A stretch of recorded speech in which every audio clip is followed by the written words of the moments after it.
In some places the Arahant stressed what he was saying as being important for the Acharya personally, but the writer feels that it would be inappropriate to relate these parts, for he fears it may harm the Acharya and upset the reader also. The writer therefore asks you to forgive him for these omissions, which some readers may have liked to read fully. An encounter with a poisonous snake.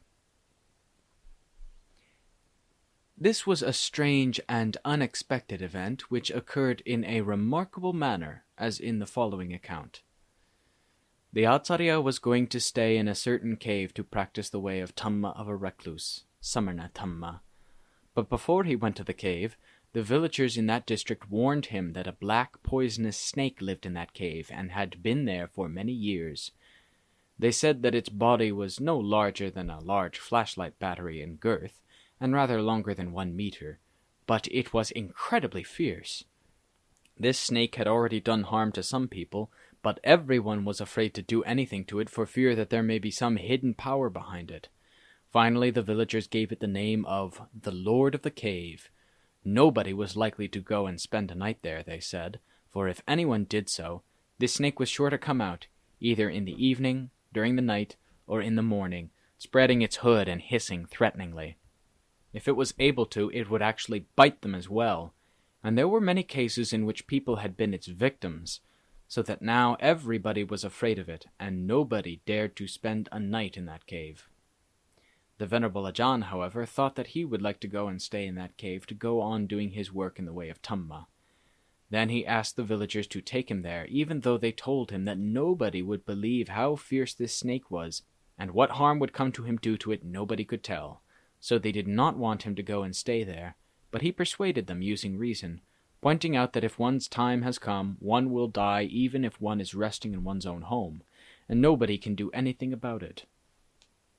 I have seen this often enough to give me a confidence in Dhamma which is deeply rooted in my heart, and I have lived in caves enough so that I am quite used to it, so much in fact that if it were possible, my body and heart should have turned into rocks and mountains already, and would not put up with its present human state.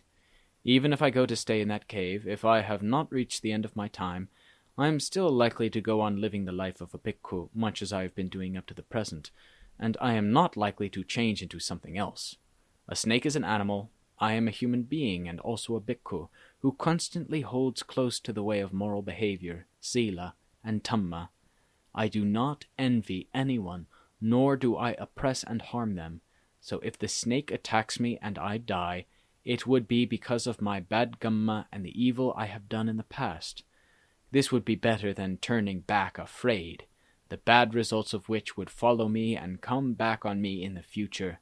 The supremely wise would also praise me, saying that I truly believed in dhamma.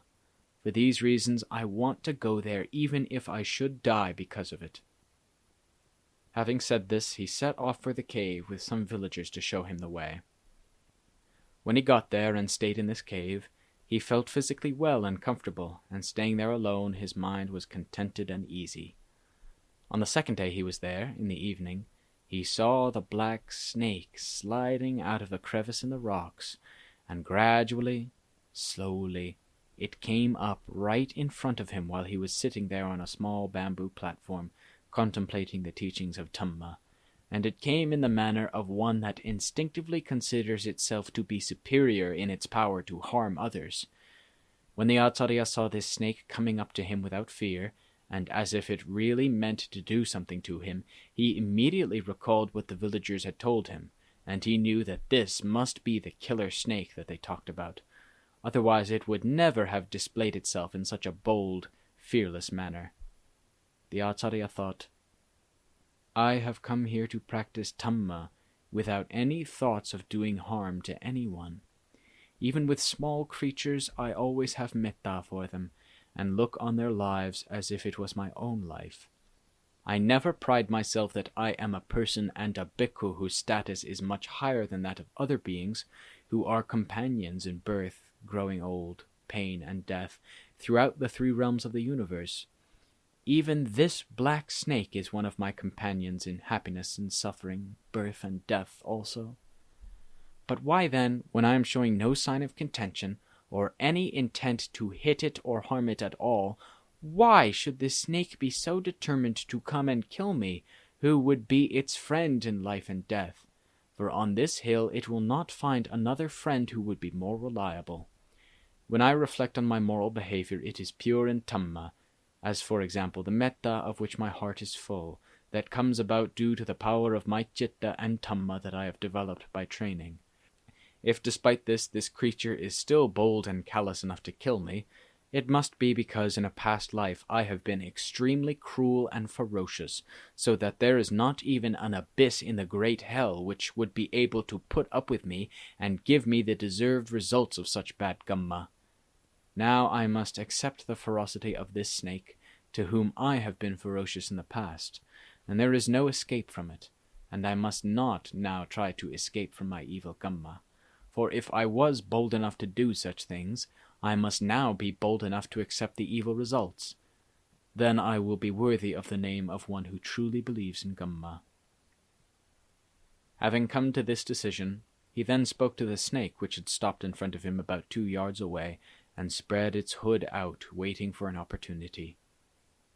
He said, "I have come here without any evil intentions or any desire to harm anyone, but for the purpose of developing Dhamma for the sake of happiness for myself and for all fellow beings.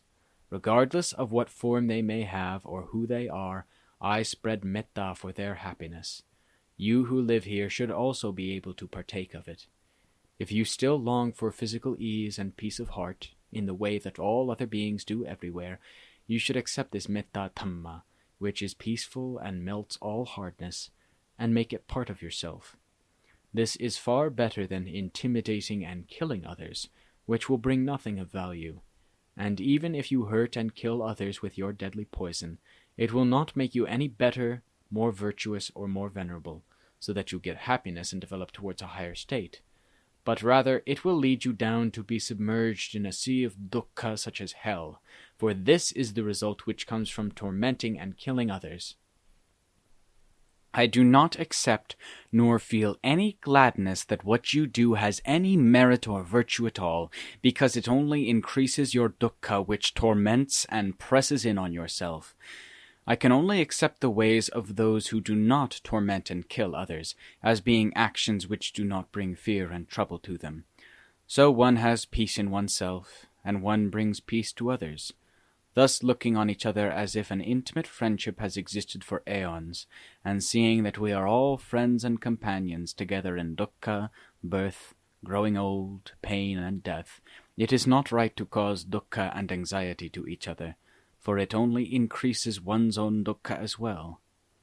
I have come here to make friends with you and all other creatures, and you should be sympathetic to me, for I am a loyal and honest friend. So please accept my friendship and metta Dhamma, and then go and live in peace. Later on, if you want to come to me again from time to time, you can do so whenever you want to. I am happy to be your friend always, and I do not have any feelings of revulsion that you are an animal and I am a person and a bhikkhu, for I consider that we are friends together in birth and in death, and I do not think in terms of who is superior and who is inferior. For as always, those tendencies of perfection, vasana bharami, which beings have within them are different in each individual, depending on the effort they have put into developing them. So it is possible that you may have tendencies of perfection which are more mature and stronger than mine. There's no way of telling. And also, because all beings each have their individual kamma, good and bad, intimately attached to them, it may be that when you leave this life you will abandon the state of an animal and slip into a higher level to be born as a human being. Then you may even attain to the perfection of purity and freedom before I do, for I am still struggling with the foul kilesas, so it is quite possible that this can be so as long as you do not create more evil to weigh you down, such as making bad kamma now in regard to myself." Having spoken to the snake, he then set a resolve in his heart to produce the overpowering force of metta Dhamma, which has always upheld the world, to make this snake change its attitude from that of being an enemy into that of being a close friend in Dhamma. After this, a surprising and wonderful thing happened, and it is hard to say what brought it about, but something caused the snake, which in a few seconds would have attacked the Acharya, to change its attitude from that of being an enemy to him quite suddenly. It immediately drew back its head and lay flat on the ground in a submissive attitude, and remained there quite still for about 10 minutes. Then it turned around slowly, and gradually moved away and disappeared from sight. The next day the snake came to the Acharya again, and it continued to come to him almost every day from then on while he stayed there, but it never again displayed a fierce and frightening attitude as it had the first time. It just came out quietly and slowly to the same place it had been before, and lay there calmly and quite still for a while, and then turned and went away. The Acharya said that once again he saw and realized the wonder of Metta Dhamma while he was there, in a manner that touched his heart. From that day on, he and the snake lived there in harmony without any mistrust or doubts about each other. Whenever the snake wanted to come out and wander about in the vicinity of the mouth of the cave, it would do so in the manner of an animal which is quite accustomed to living with people, without any suspicion and watchfulness on either side. It would also go out wandering about at any time it wanted to, and not only at particular times of the day as it used to before, as the villagers had told him. In regard to this kind of story, for a long time I have been quite ready to believe in the truth of such things. If people say that I am a fool, I am ready to accept it, but I do so because I have also come across such things, and so have all the other acharyas, such as Venerable Ajaan, for example. They have often told stories of how animals of all kinds were never afraid of the bhikkhus, and how they liked to come and live in their vicinity. They would come in groups and swarms, both large animals such as wild boars, ordinary deer and barking deer, and small animals like chipmunks, squirrels, civets, and snakes. This is because animals, generally speaking, know the mannerisms and modes of behaviors of those who do not torment and kill them. In whatever place bhikkhus go to stay for a time, before long there will generally be various animals coming to live there and to look on that place as a sanctuary. And the bhikkhus who have metta like to play with them, and also to bring lots of food to give those animals which like bananas, fruit, and rice. Water is a necessity for most animals, and so when the bhikkhus see a lot of animals coming to live round about, they look for vessels to put water in, and they place them wherever it is suitable for these animals to drink. It is because the bhikkhus have metta in the citta as a basic underlying foundation that people and animals have a special intimate confidence in them, which is appropriate to their peaceful calling, for they have never been any danger to others. Therefore the story which this acharya told is readily acceptable as being in conformity with experiences which others have had since the origin of Buddhism. Generally speaking, the Todanga Kammatthana bhikkhu who practices with determination and courage will tend to come across dangerous situations continually, but he manages to escape unharmed without becoming a victim of these dangers. This encourages one to think and feel confident that those who have Dhamma in their hearts and who are absolutely intent on the pursuit of Dhamma will always triumph by way of Dhamma when they come across the various things that happen to them. It is rare that anything harms them so that they lose out and come to serious damage, as so often happens to others. It seems almost as if they have some mysterious, supernatural protection within them, which is difficult to describe and cannot be explained to others. But this is the truth, for the writer knows from his friends and colleagues, who have often told him of incidents of this kind that they have come across. This Venerable Ajaan had a very resolute, determined character, and liked to go off and live on his own, but he did not like mixing with his friends and associates. The reasons he gave for this go to one's heart, for he said, "When one goes off alone and lives alone, it makes one have the mindfulness to recollect and know oneself all the time. One is not likely to forget oneself, and to go out and become involved with all sorts of things, as happens when living with friends and colleagues, who are sometimes bound to talk together. Whereas when one lives alone, one's only concern is oneself, and there are no distracting concerns in connection with any companions. Whatever attitude one's body is in, one continues to strive for Dhamma associated with mindfulness, which is there continually without any breaks, and anyone who has mindfulness present with him is likely to have a way to know well about all sorts of things which happen in himself. Even when he comes to a time of crisis, he is not full of attachments and concerns in regard to other people, for he is responsible for himself. And when the time has finally come for him to submit his life to the way of nature, he does so in the manner of Dhamma, no fuss, no concern, and no holding back, which would be a worrisome burden. Thus he submits to death according to the circumstances, relaxed, at ease, with no concern or worry. As far as the corpse and its disposal are concerned, once their owner has relinquished all concern and anxiety, what remains is a worthless lump of matter from then on, which becomes covered with earth and grass like all other things, and there is nothing left there which is special or unusual. What the Acharya said was worth hearing. It was pleasant and went to one's heart, but it was also well suited to the character of one who had set himself to be a son of the Sakya, the Supreme Buddha, Sakya Buddha Buddha Janarasa, following truly in the Lord's footsteps, and it is rare that one meets anyone like this. After hearing what he said, one stores it in one's memory to bring joy to one's mind, and to uplift one's heart by recollecting it often. Stories of his life will be good examples for future generations, spreading out into the future, so that the Tudanga observances which have been passed down to us bhikkhus shall not be buried and wasted, which would be a sad loss and a cause for sorrow.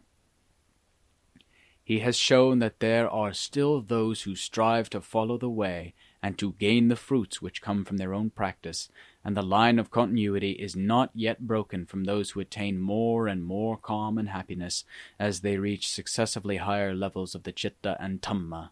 They start from the levels of Samadhi, reaching the levels of wisdom, Panya, until it changes into the levels of attaining freedom, Vimutti, from the influence of the Tilakkhana, these being anicca, transience, dukkha, discontent and suffering, and anatta, being not self, which all those who have kilesas are stuck with. Those bhikkhus who like to live in the forests, in the hills, in caves, and under overhanging cliffs, seem to have stories which are much more interesting and much more likely to set the reader thinking about them than those bhikkhus who live in more ordinary places. The Acharya whose stories we are presently considering illustrates this point well. If we were to give him a pseudonym and call him the Adventurer, it would suit him without being in any way disrespectful, because his adventurous encounters were for the purpose of clearing out the weeds and searching for the true Dhamma. So this pseudonym accords with his mode of practice, which is very much that of being a warrior or an adventurer who never gives in nor retreats. One may laugh at this, for it hardly seems that the instances related above are worthy of such praise, but the reader should first consider the following stories, before deciding whether he was a warrior at the moment when he was actually face to face with a crisis. I think the reader may therefore learn to admire the courage of this Acharya in the following stories.